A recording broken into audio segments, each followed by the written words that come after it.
Riwayat hidup Maulana Saidi Syekh Qadirun Yahya. Berikut menurut saya sangat lengkap yang ditulis oleh Anwar Rangkayo Sati, saksi hidup dan merupakan murid sekaligus menantu dari Maulana Saidi Syekh Muhammad Hashim Al-Halidi, dan di kemudian hari beliau juga mengakui Saidi Syekh Qadirun Yahya sebagai gurunya. Ayahanda guru merupakan panggilan dari murid-murid Maulana Saidi Syekh Qadirun Yahya kepada beliau, dan nenek guru adalah panggilan murid-murid Maulana Saidi Syekh Qadirun Yahya kepada Maulana Saidi Syekh Muhammad Hashim Al-Halidi. Tulisan ini ditulis pada tanggal 8 Desember tahun 1986, tentu saja semasa Maulana Saidi Syekh Qadirun Yahya masih hidup. Beliau berlindung kehadirat Allah pada tanggal 9 Mei tahun 2001 dan dimakamkan di Surau Kutubul Amin Arko, Jawa Barat. Tulisan ini merupakan kiriman dari Saudara R. Darmawan. Saya ucapkan terima kasih atas kemurahan hatinya, dan tulisan ini pertama sekali disampaikan oleh Bapak Anwar Rangkayo Sati pada acara Hari Guru ke-70. Tulisan ini telah saya sempurnakan setelah saya cocokkan dengan keterangan langsung dari Maulana Saidi Syekh Qadirun Yahya, Bapak Anwar Rangkayo Sati dan Bapak Ziauddin Sahib yang hadir pada Hari Guru ke-70 tanggal 20 Juni tahun 1987 di Surau Darul Amin, Medan. Agar pembaca tidak bosan, maka tulisan ini saya bagi menjadi dua bagian, dan tulisan ini menurut saya merupakan tulisan terlengkap tentang sejarah berguru Maulana Saidi Syekh Qadirun Yahya. Namun demikian, jika ada kesalahan dan kekeliruan silakan memberikan kritik di komentar atau kirim ke email.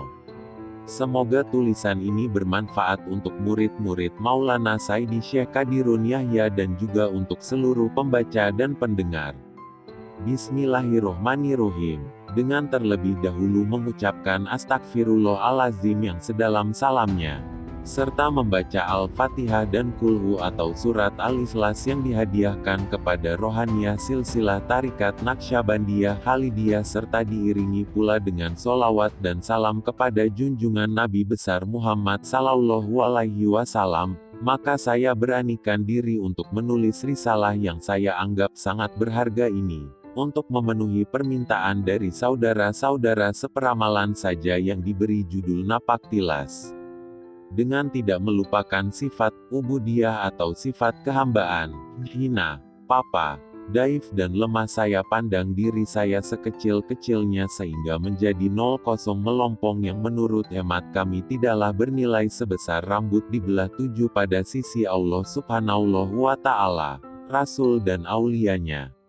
Sangat miskin hatinya daripada ilmu-ilmu dan amal, dan jauh sekali daripada kesempurnaan adab yang menjadi pokok utama di dalam mengabdikan diri kepada Allah Subhanahu wa Ta'ala.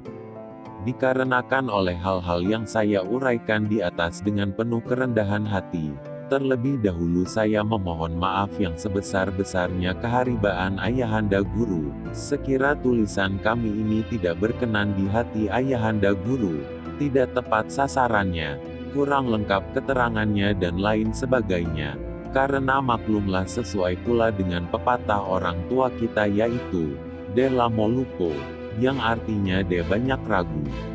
Sesuai dengan judul risalah ini, maka saya mulailah menguraikan apa-apa yang langsung saya ketahui dan mendengarkan sebagai berikut. Pada tahun 1947 yang bulan, hari dan tanggalnya tidak teringat lagi, nenek guru Saidi Syekh Muhammad Hashim Al-Halidi bersama saya, Anwar Rangkayo Sati sebagai murid atau khadam beliau, berangkat dengan bas umum dari Sawah Lunto ke Bukit Tinggi dengan maksud dan tujuan menemui salah seorang murid beliau yang tergolong intelek, yaitu Saudara Ziauddin Sahib. Jabatannya sebagai Kepala Kantor Pos Besar di Bukit Tinggi. Bahwa Saudara Ziauddin Sahib pada waktu itu mendapat musibah, mertua lelaki beliau meninggal dunia dan jenazahnya dibawa ke rumah tempat tinggalnya Saudara Ziauddin Sahib di Lorong Saudagar. Jadi kedatangan Yang Mulia Saidi Syekh Muhammad Hashim Al-Halidi nenek guru memperlihatkan hati yang duka, muka yang sabak turut belasungkawa yang sedalam-dalamnya atas musibah yang menimpa diri saudara Ziauddin Shahib. Saudara Ziauddin Shahib jauh sebelumnya telah lama berkenalan dengan Qadirun Yahya, guru SPMA dan bertempat tinggal di Aur Tajungkang Bukit Tinggi. Di samping jabatan beliau sebagai guru SPMA, beliau pun merangkap sebagai perwira menengah dengan pangkat mayor pada Komandemen Divisi 9 Banteng Sumatera bagian persenjataan dan kami melazimkan memanggil beliau waktu itu Pak Mayor. Diangkatnya beliau sebagai perwira menengah bagian persenjataan dikarenakan beliau adalah ahli kimia. Sekarang beliau telah memperoleh gelar dan untuk lebih lengkapnya disebut Profesor Dr. Haji Saidi Syekh Yahya Muhammad Amin. Dalam kesempatan beberapa hari nenek guru berada di rumah saudara Ziauddin Shahib, beliau mengajak teman beliau yaitu Bapak Qadirun Yahya Muhammad Amin bertemu muka dengan nenek guru dan kesempatan baik ini dimanfaatkan oleh beliau dan beliau berulang kali datang berbincang-bincang dan berceramah kaji tasawuf dengan nenek guru. Berikut adalah kisah tentang ayahanda masuk tarekat. Pada suatu hari, kalau kami tak salah bertepatan dengan petang Kamis malam Jumat saudara Ziauddin Shahib memohon kepada nenek guru berkenan mengadakan wirid tawaju pada hari tersebut. Permintaan saudara Ziauddin Shahib diperkenankan oleh nenek guru. Lalu beliau dengan segera menemui teman-temannya mengajak datang ke rumahnya untuk ikut bertawaju. Teman-teman yang ditemui: 1. Saudara Gulam Gaus yang menghubungkan saudara Ziauddin Shahib dengan nenek guru di rumah Ibu Saimah di Bukit Tinggi. 2. Bapak Qadirun Yahya. Selesai salat Isya, yang langsung diimani oleh nenek guru, maka tawajuh pun segera akan dimulai. Saudara Gulam Gaus tidak lagi datang dan hadir hanya kami 4 orang, yaitu nenek guru, saya sendiri Anwar Rangkayo Sati, Ziauddin Shahib dan ayahanda guru. Anehnya ayahanda guru belum lagi dibayat masuk tarikat Naqsyabandiyah, telah diizinkan ikut bertawaju dan sebelum tawaju dimulai, saya bisikkanlah dahulu secara ringkas sekali kepada ayahanda guru apa yang akan diamalkan selama bertawaju. Selesai bertawaju yang lamanya kurang lebih setengah jam, lalu ayahanda guru menyampaikan perasaan atau pengalaman yang beliau alami selama bertawaju tersebut kepada nenek guru. Lalu nenek guru menjawab dengan singkat dan padat, masuk tarikat. Saya jadi bertanya-tanya di dalam hati saya, mengapa ayahanda guru belum lagi dibayat masuk tarikat Naqsyabandiyah kok sudah diizinkan ikut tawaju? Sedangkan selama ini belum pernah kejadian. Rupanya kasus pada ayahanda guru ada keistimewaan dari nenek guru. Tentu ada hikmah yang terkandung. Bak pepatah mengatakan, kalau tidak ada berada, tidaklah tempua bersarang rendah. Akan saya tanyakan langsung kepada nenek guru. Saya takut kalau salah menurut adab, lalu saya tafakur dan merenungkannya secara mendalam. Akhirul kalam, berkat syafaat nenek guru, terbukalah hijab saya dan saya bacalah yang tersiratnya. Apa yang dibalik keistimewaan yang diberikan nenek guru kepada ayahanda guru. Nenek guru berkata kepada ayahanda guru, kapan saja anak datang untuk bersuluk akan saya layani walaupun cuma 1 orang. Dan janji itu beliau penuhi di kemudian hari ketika ayahanda guru pertama sekali ikut suluk. Kesimpulannya adalah sebagai berikut. Kedatangan nenek guru ke Bukit Tinggi secara lahiriah menemui saudara Ziauddin Shahib yang sedang mendapat musibah, tetapi secara hakikinya bertemu dan menemui salah seorang yang bakal menjadi ulama intelek, ahli sufi, besar dan ulum, yang lengkap ilmu pengetahuannya baik dunia maupun akhirat yang akan menjadi penyambung, penerus dan pewaris dari silsilah Tarikatullah Ubudiyah Naqsyabandiyah Halidiyah yang berpusat di Jabal Qubaisi Mekah yang cocok pula dengan zamannya, yaitu zaman mutakhir, zaman teknologi modern yang akan menjadi ikutan bagi para mahasiswa. para sarjana, para intelektual, para pejabat pemerintah baik sipil maupun ABRI, dan lain-lain. Orang tersebut tak lain adalah ayahanda guru Profesor Dr. Haji Saidi Syekh Kadirun Yahya, Rektor Universitas Pembangunan Pancabudi Medan. Tidaklah berkelebihan rasanya saya sampaikan dalam risalah singkat ini, keistimewaan-keistimewaan lainnya yang diberikan oleh nenek guru kepada ayahanda guru, untuk lebih menguatkan hasil renungan saya tersebut di atas, dan keistimewaan-keistimewaan lainnya tersebut akan menyusul pada lanjutan risalah ini. Pada tahun 1947 itu juga setelah nenek guru kembali ke Sawah Lunto, datanglah ayahanda guru ke rumah Ibu Saimah di Bukit Apit untuk masuk tarikat.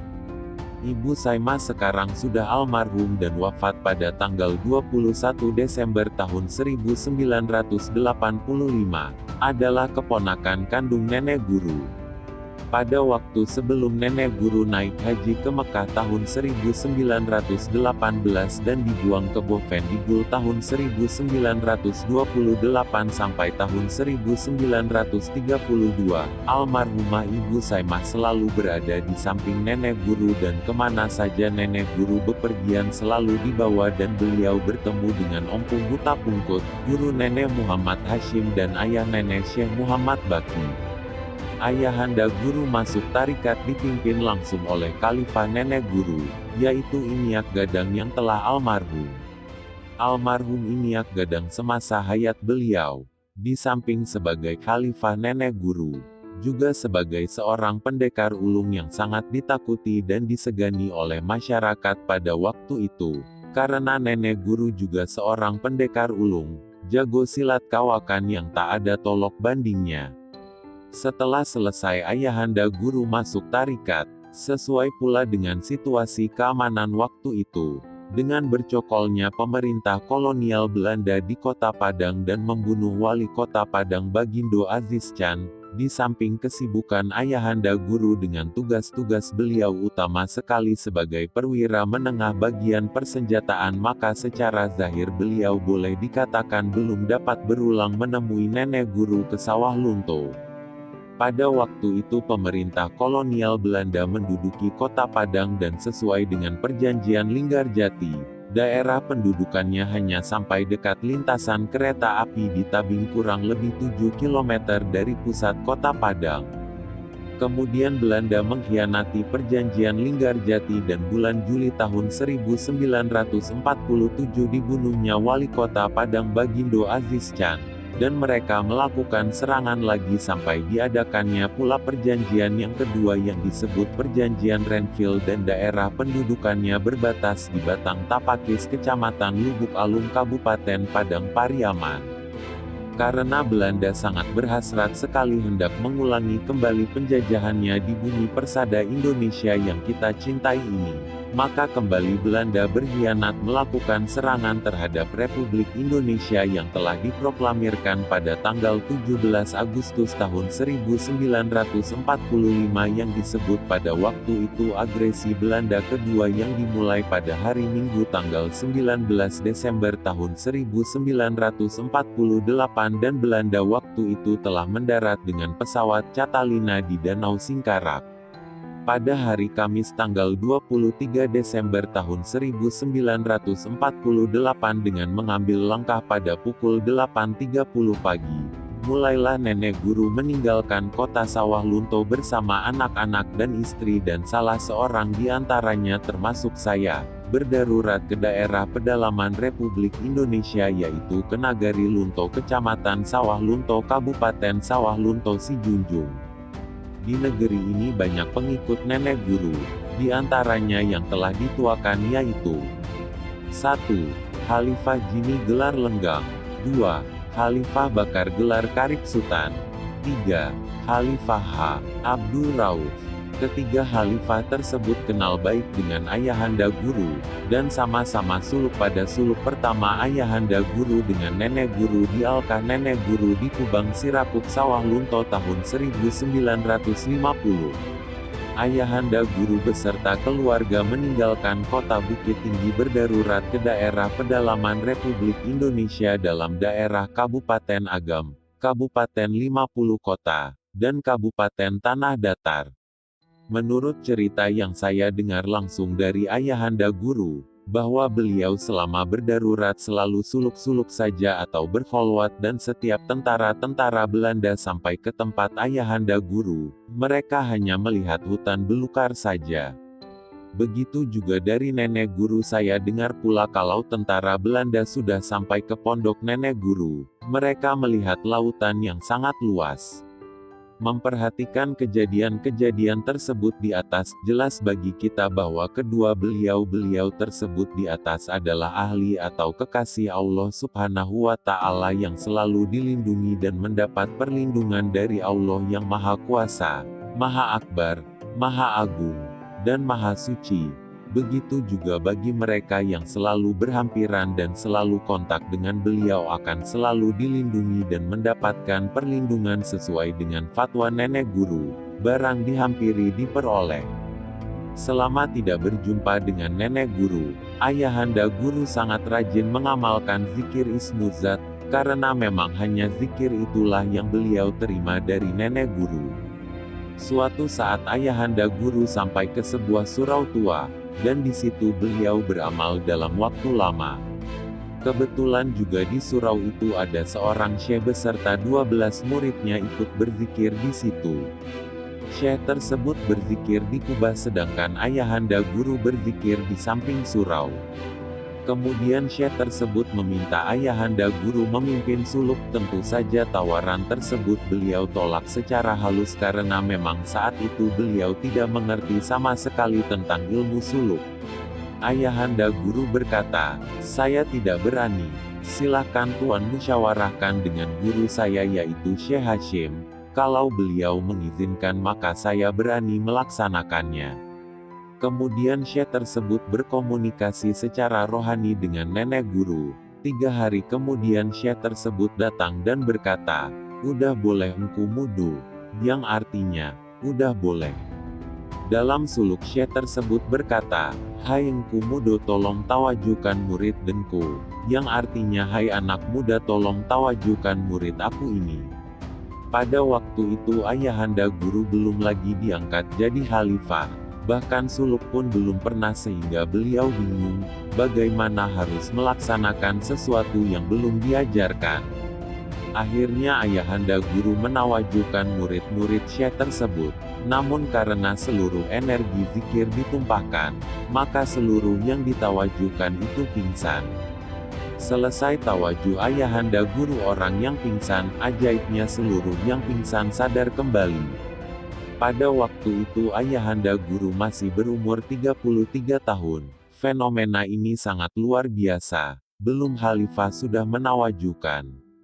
Kemudian rombongan syekh beserta murid-muridnya pindah ke kampung lain termasuk Ayahanda guru ikut juga dan tersiarlah kabar akan diadakan suluk lagi. Kebetulan saat itu datang bulan puasa maka berbondong-bondong orang kampung ikut suluk. Masyarakat kampung meminta Ayahanda guru untuk menyulupkan mereka. Namun Ayahanda guru tidak menerima permintaan itu dan Ayahanda guru tinggal di sebuah surau dan zikir sendiri.